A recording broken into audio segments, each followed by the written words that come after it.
почистване на старо фолио филмът. Вземаме парцал, какъвто и да е, мокреме го с бензин. Може и без бензин първо. Нанасяме малко, за да се размекне старото фолио върху местото. Ето старо изчупено фолио. Малко го намазваме да поумеки. Може цялото, може малко, само в частта, където ще начисти. С макетно ножче от тесничките, изкарано така доста, лягаме върху боята и с лекичко движение да усещаме само боята, леко го изтъргваме, без ако да не запетва ножчето по боята. Значи то стига до лепилото и по-натам не драска боята. Стига да се усеща. Там, където има чупки, се кара ножчето насреща, да не забива върха. Ето го, колкото да се усеща само, че боята фолиото се маха. Лепилото, което остане отдолу, после ще го махнем с тампонче с бензин. Всъщност се маха само повърхностния слой на фолиото, остава отдолу лепилото. И много внимателно, като се усеща ножчето, да не минава по-надолу. С много легнало положение на ножчето, само върха на резеца да захваща изгорялото фолио.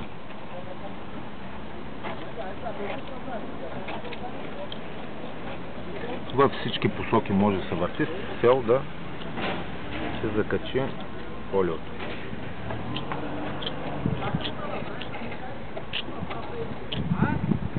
Ето тук насреща на ръба го изправям ножа, защото ако карам така, мога да захапя от ръба заради чупката. Тук вече по рамото мога да се отгледам както искам.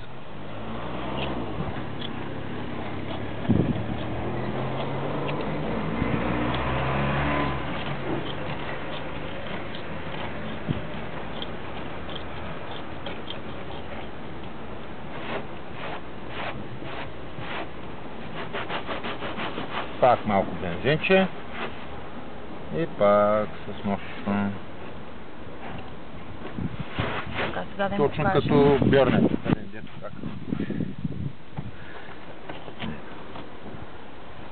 Като усетим, че запетва, не продължаваме, спираме, изправяме го и пак.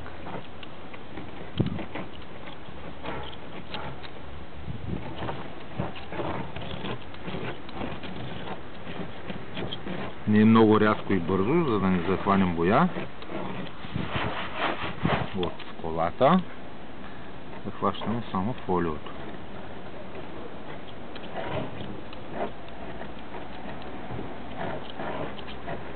Да ми покажем. После как махаме лепилото.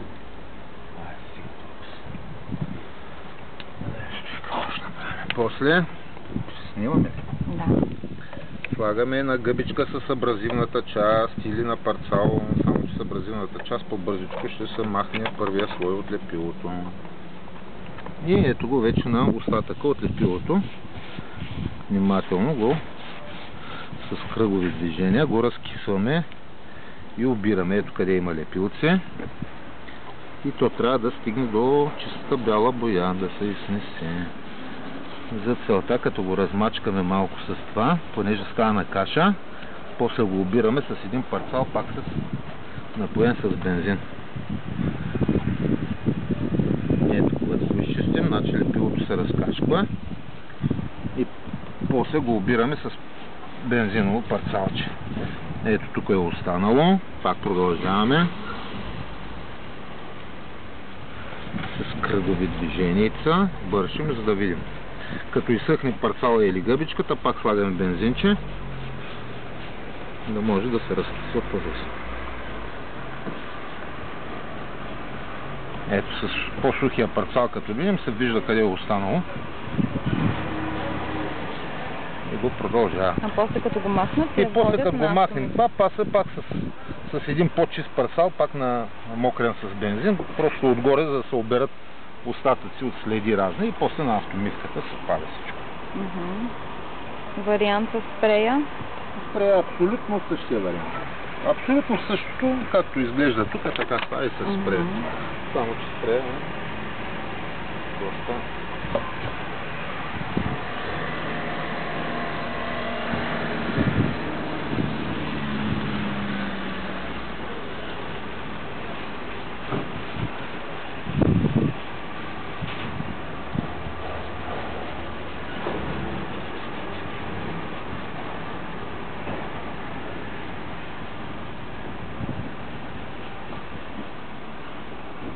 как стана каша.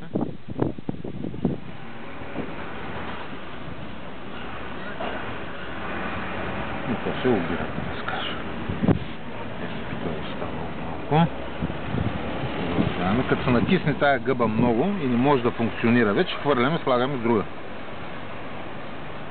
Защото тя се напоява цялата с така каша. Какво ще им трябва? Бензин? Бензин и на гъби, гъбички и парцали, да. Памучни. Да.